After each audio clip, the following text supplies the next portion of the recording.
May our eyes never be closed and hearts ever be burning.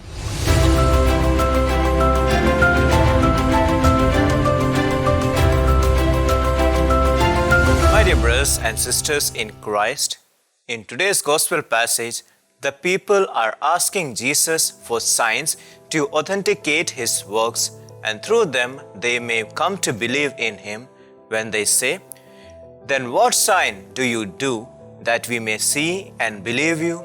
What work do you perform?"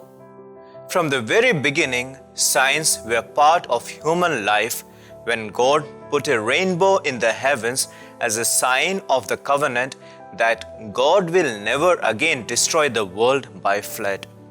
Genesis chapter 9 verses 12 to 13. This is a sign of the covenant which I make between me and you and every living creature that is with you for all future generations. I set my bow in the cloud, and it shall be a sign of the covenant between me and the earth. God employed signs of different kinds, symbols or miracles pointing beyond themselves to a greater truth. Circumcision is also a symbol of the covenant and consecration set apart for God. Genesis chapter 17 verse 11, "You shall be circumcised, and it shall be a sign of the covenant between me and you."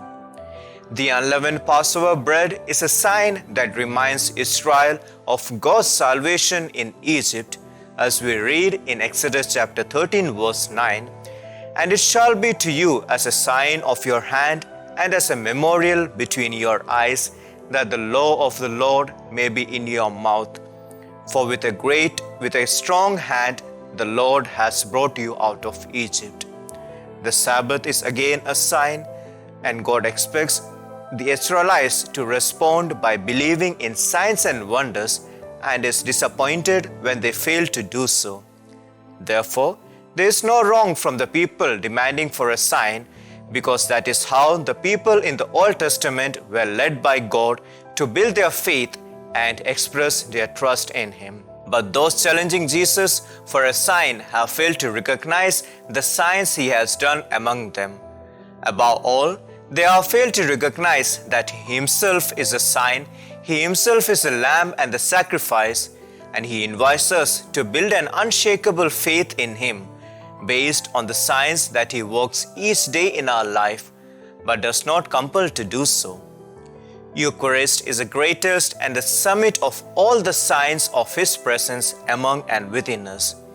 During these days, he calls us to see the painful signs and recognize him walking with us and leading us.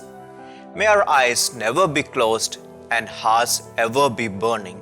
So, my dear brothers and sisters, let us have faith in Jesus, who is the sign of our salvation. In Acts of the Apostles chapter 4 verse 12 we read, "There is salvation in no one else, for there is no other name under heaven given among men by which we must be saved." Amen.